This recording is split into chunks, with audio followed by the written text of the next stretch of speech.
Okay, so today we are talking about the Long Long Island arc for One Piece, which I know you were expecting the entire Water 7 saga to be my next One Piece video. Let me explain.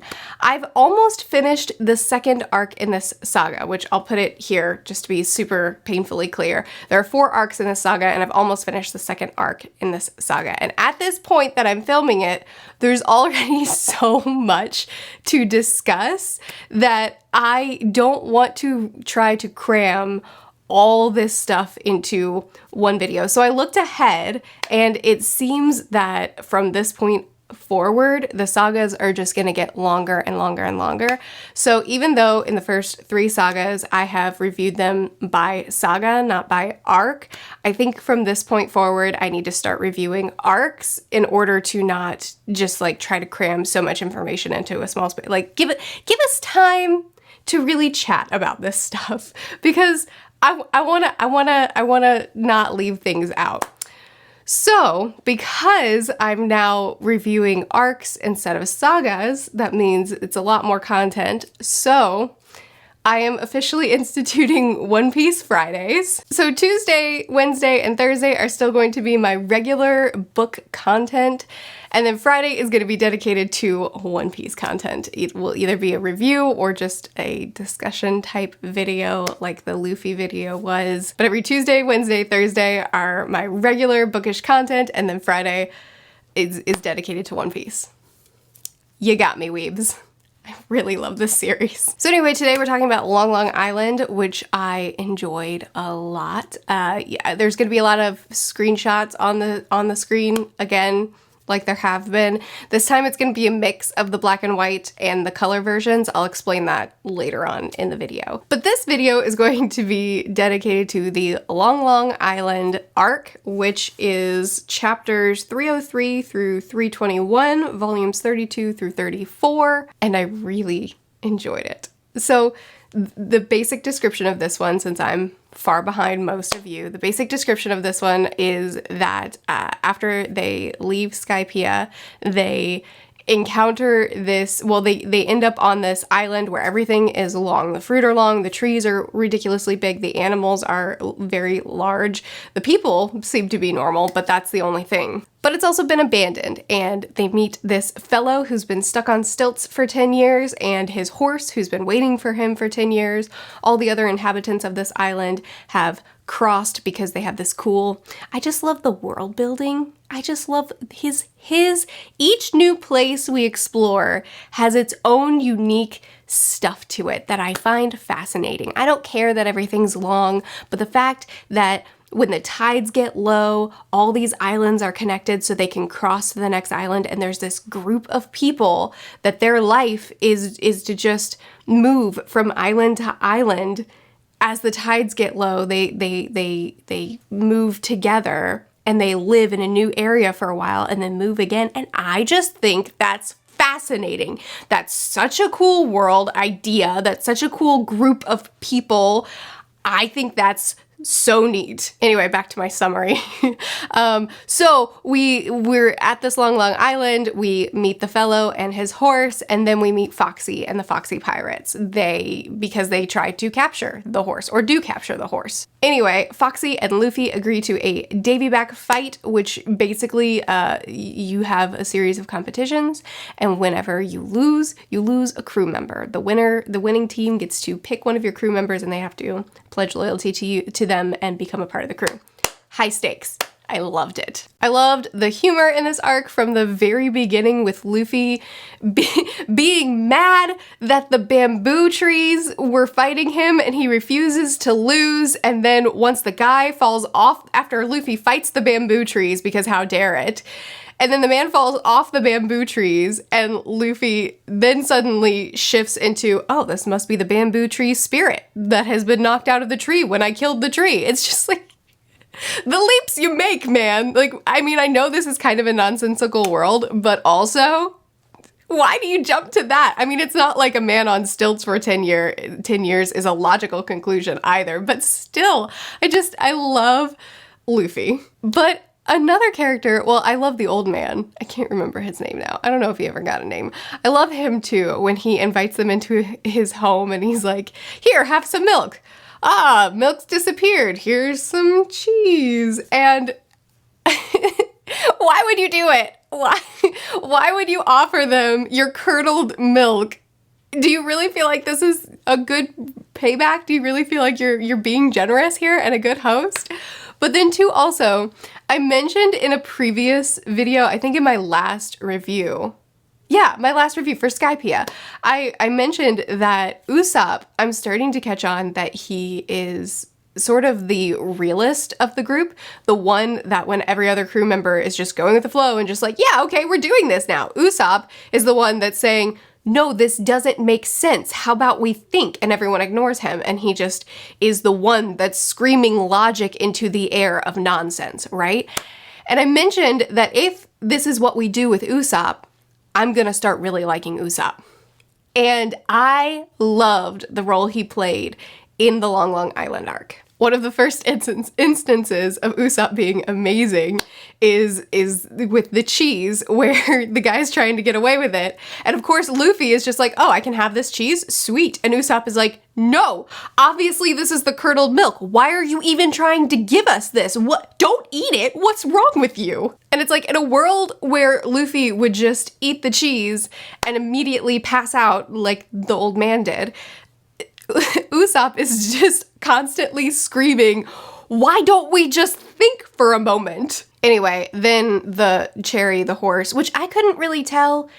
I thought Cherry was shot, but then I did watch the anime. And it seemed like Cherry was just captured by a rope. And it was a little bit vague what exactly happened to Cherry, the horse. So I'm not really sure what happened there. She was definitely injured. Anyway, something happened to Cherry, and then Luffy and his very specific moral compass had to make sure that justice was served. And again, I love our crew. I love their chemistry and their dynamics. You have Usopp and Nami, who Nami is also a lot of times the realist of the group. She just doesn't scream as loud as Usopp.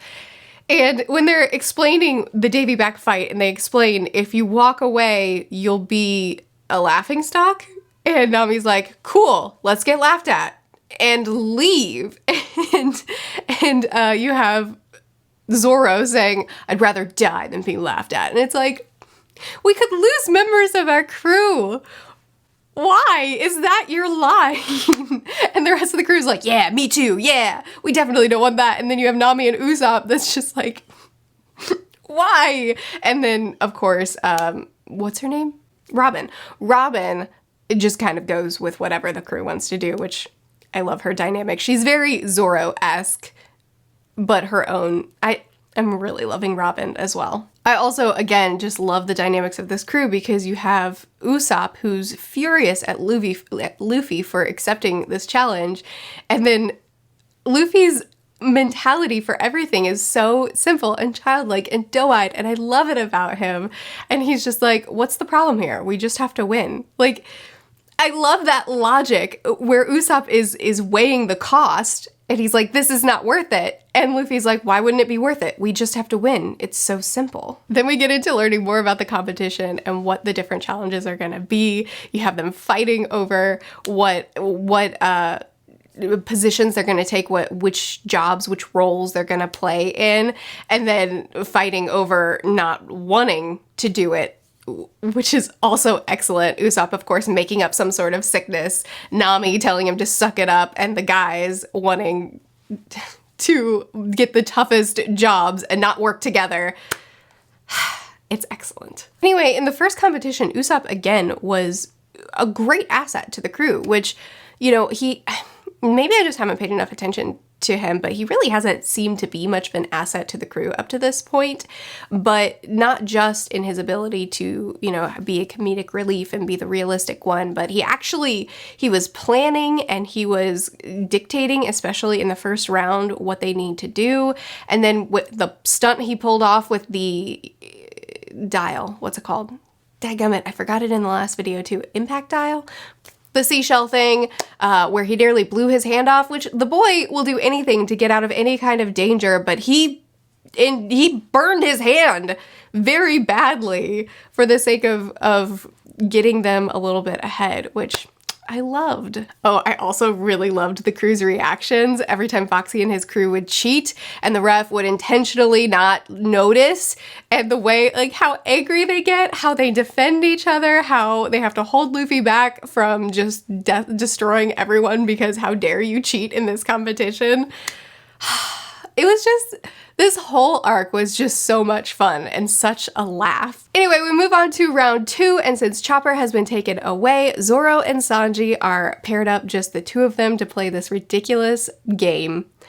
And I think my favorite part about this arc, and my favorite part about watching the anime, which I did for this arc, has to be the chemistry, or lack thereof, between Zoro and Sanji. I love how much they hate each other. I love how much they're constantly arguing, and just any conversation that they have ends in them fighting each other, and how much that annoys Nami and Usopp. I love Zoro trying to play to Sanji's ego, and when it doesn't work, Nami does it, and then Zoro just goes with it, but then is still insulting him. The chemistry between these two, the dynamics between these two, is one of my favorite things in this series so far. Every time they get a scene together, I'm just so excited to see them bicker and fight and start kicking or hitting each other and insult each other. It's just so much fun. These two, I love them together. Anyway, this whole round was really fun to watch. I really liked seeing them fight against each other, or fight despite each other, and then team up when they were getting beat and take them down. I love these two. Since they won this round, they now get to pick somebody from the other side. And I was so glad when Nami mentioned, hey, we can just take the captain and we can just win the third round on our own. We can take Foxy and just win the third round without even having to fight it, and then get Chopper back and then win everything. Easy peasy lemon squeezy. I'm so glad that she mentioned that, because the whole time in the back of my mind I'm thinking, you better just take Foxy because this is an easy win. And I was so unsurprised when the rest of the crew, well, when Robin says, yeah, but then we'd have Foxy on our team. And the rest of the crew's like, yeah, no, we don't really want that actually. It's not a surprising reaction for this crew that they would rather risk it all and get Chopper back and just fight the final round, because again, Luffy, all we have to do is win. What's the problem here? I mean, in his mind, we're still gonna win no matter what. And the logic of this crew, the reasons that they do the things that they do, it just makes me happy, man. And the afro thing was weird, right? Can we all just acknowledge that was a weird choice that they made? I didn't love that. But the fight itself was pretty funny. I liked that that Luffy continued to be a dope that could be tricked in the most ridiculous ways. But at the end of the day, when he's allowed to use his fist, he comes out on top, and that was all fun. Luffy is injured, but he did win the fight, which means that he gets to choose a member of their crew, and he chose to just take their flag instead, which meant that they couldn't be a crew anymore as far as I could understand it, which was very clever. And as always, I guess I still have a lot of getting to know Luffy. It doesn't surprise me that he chose to fight for the old man and his horse, but I don't know, when it all came back around and the reason he did it all was for them, I just love him. I love his heart. And it's just like his sense of justice is so matter of fact. It's just like, of course I'm gonna help you. Of course I'm gonna step in and handle the situation for you. Because it just, if something is right or wrong in his mind, then he must act. End of story. There's no stopping him. But the thing that I really want to talk to you guys about is, oh, what's his name? Admiral Aokiji? I'm not sure how to say his name. The sleeping guy. And this is the part where I ended up switching back to black and white. So I read the beginning of this arc, as you saw, in black and white, and then I switched to the color editions because there were so many comments and DMs and emails telling me the colored edition is so nice. And so I tried it out and I loved it. I fell in love with the colored editions of One Piece because it makes everything so clearer, so much more vibrant. I enjoyed the fight scenes so much more because I kept feeling like I was getting lost in these long, drawn out, chaotic fights. And in the colored editions, I didn't feel lost at all. I was so... I'm about to contradict that statement, but oh well. It was so vibrant and I could see everything clearly, and the fights themselves just made it was a lot better experience for me. I enjoyed the colored editions a lot more. But the colored editions aren't officially translated, and I was very confused with this whole section with the sleepwalking guy, with the sleepy guy. I read his whole section and I really like him, but I couldn't really make heads or tails of what he was talking about or what was happening here. I left that scene really confused, and I felt like there was supposed to be some confusion and some intrigue, but I actually had no idea what was going on. So I ended up going back to the black and white edition and rereading it through there, and it made so much more sense. It was like I was reading a completely different scene. And so I think I have to switch back to black and white, and I don't think I can read in the colored editions because I don't want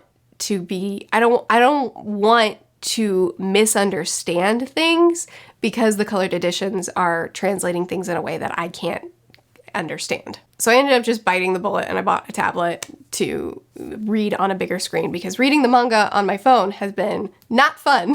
Hopefully I'll enjoy the black and white more with a 10-inch screen. But anyway, I really want to talk to you about this guy because I really like him. I like his attitude. I like how he's way too lazy to do anything. And anytime he makes the crew mad for making a pass at Nami or for making Robin just generally uncomfortable, and they freak out at him, and his response is like, hey dude, chill.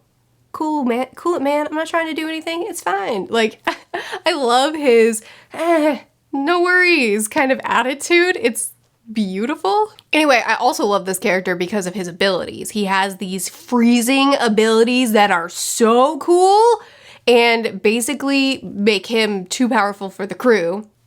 There's not much they can do to fight this guy, and I love him, and I love that he's probably going to be a reoccurring character because I think his powers are awesome, and I love his attitude and general demeanor. Anyway, he just abruptly changes his mind and decides, maybe I'm not too lazy to kill you. Maybe you all need to die.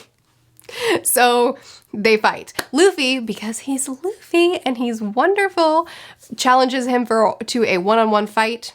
And after he agrees, he realizes that this one-on-one fight means that I can't touch the rest of the crew. So Luffy, I don't know if he thought that he could defeat this guy. I'm not sure I'm not sure how capable Luffy thought he was against him, but I do know that his thought was, if I challenge him to a one-on-one fight, I protect my crew. And I love him. So we have a very brief fight between him and Luffy where Luffy is easily bested, but he walks because now they're even. And he leaves us with so many things to ponder. One, the stuff he said about Robin being conniving and we can't trust her. And even though our crew is loyal to her, she will eventually probably turn on us. Should I trust Robin now? I think I still trust her. I still really like her, but is she gonna screw over our team?